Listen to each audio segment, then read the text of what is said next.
Bonjour, bonjour, j'espère que ça va bien.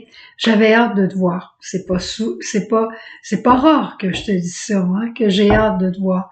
Mais quand je voyais la beauté de l'Évangile d'aujourd'hui, même avec ses cataclysmes, puis les tremblements de terre, puis la fin du monde, il y a un message à l'intérieur de ça que le Seigneur veut te donner qui va te faire du bien. Tu me crois tout de suite? Bon, bravo. Alors on continue. As-tu peur de la fin du monde? Quand va arriver la fin du monde? On est toujours en train de dire quand, quand, à quelle heure le train part, à quelle heure le train va arriver, à quelle heure telle personne va venir. On est toujours en attente. Et c'est correct ça. Mais la fin du monde. Mon Dieu qu'on a peur de la fin du monde. Et pourtant, Jésus nous a dit, ne t'inquiète pas, ne te soucie pas du futur, laisse-le à ma providence, c'est certain que je vais revenir. Mais toi, vis le moment présent. Jésus nous a dit, ne vous inquiétez pas, n'ayez pas peur, je suis avec vous, vous n'êtes pas seul, vous êtes sous le regard du Père, Dieu s'occupe de toi. Est-ce qu'on y croit? Est-ce qu'on croit qu'à cet instant présent, Dieu nous voit, il nous regarde, il nous protège, il nous fait attention? Est-ce qu'on y croit? On a beau avoir des grandes sommes d'argent qui nous sécurisent, on a beau avoir des REER, on a beau avoir des polices d'assurance. L'autre jour, avec une police d'assurance, moi, là, j'ai dit, ça, c'est vraiment, j'ai répondu, j'ai dit, ça, c'est la fin du monde.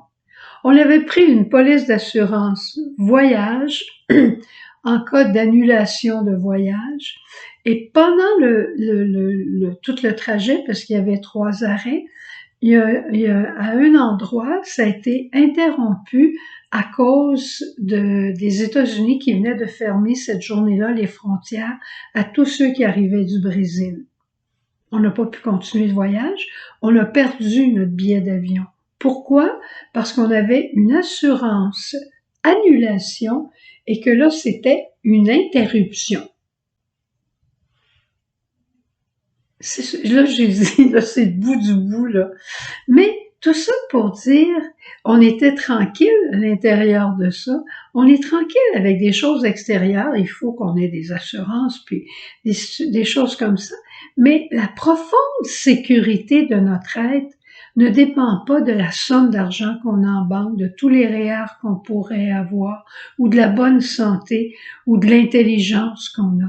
La profonde sécurité, elle est en Dieu. C'est Dieu qui est Père, Providence, et c'est sur lui seul que je peux vraiment prendre appui. Il pourrait arriver un crash économique, puis on perdrait tout. Est-ce qu'on va perdre notre sécurité? On va être ébranlé, c'est sûr. Est-ce qu'on va perdre notre sécurité? Non, si on est fondé sur le roc de l'expérience de providence. Dieu est un Père providence qui veille, qui s'occupe de nous, et Jésus est venu nous le dire. Tu as du prix à ses yeux, tu comptes pour ton Père.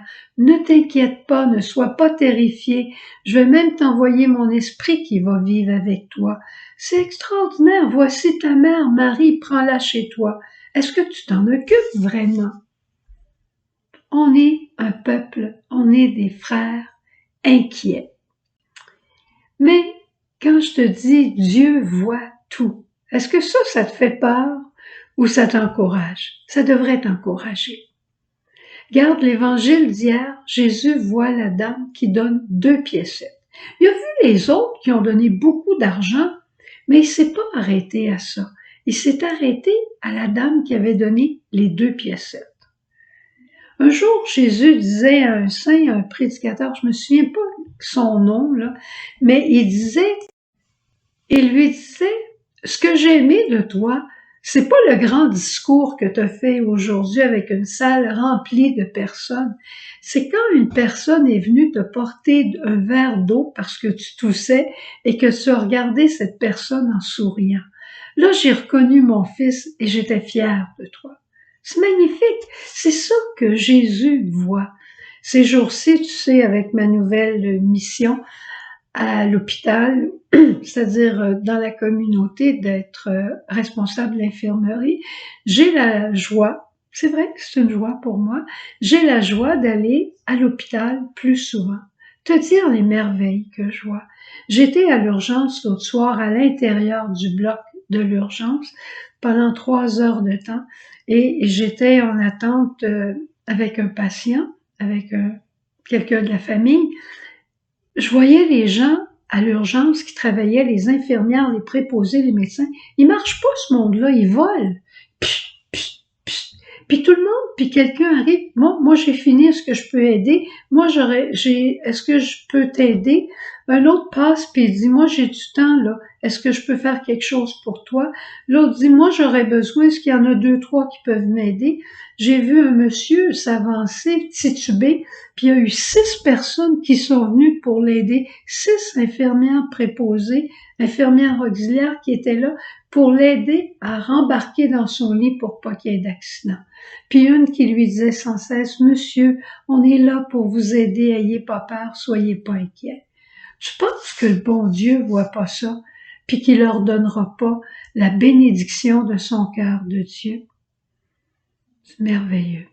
Quand je te disais l'autre fois pour Haïti, des gens qui étaient interviewés à la télévision, tu l'as peut-être vu comme moi, une personne qui était restée au chevet d'une autre des 24 heures. Pourquoi vous faites ça? Ben, la personne a besoin, je reste avec. Tu t'imagines la bénédiction que cette personne-là va recevoir? Pas plus tard que ce matin, à 7h15, on arrivait à l'hôpital, à l'urgence, on passe au triage, puis la personne avec qui j'étais dit à l'infirmière, vous finissez votre temps ou vous commencez un nouveau temps? Elle dit, je continue mon temps de nuit. Alors on a compris, mais elle dit, je suis contente de vous accueillir, asseyez-vous.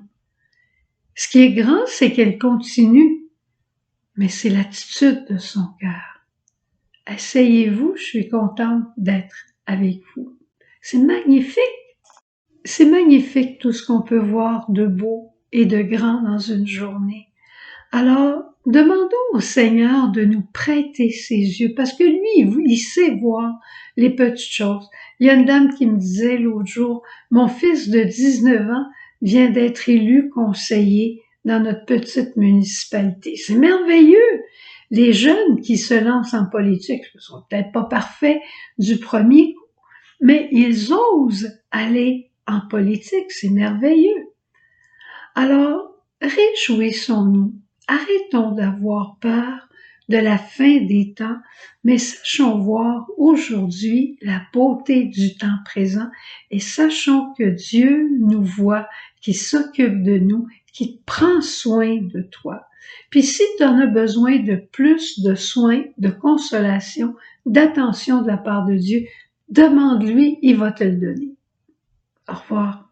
Belle journée à toi.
la gloire de Dieu.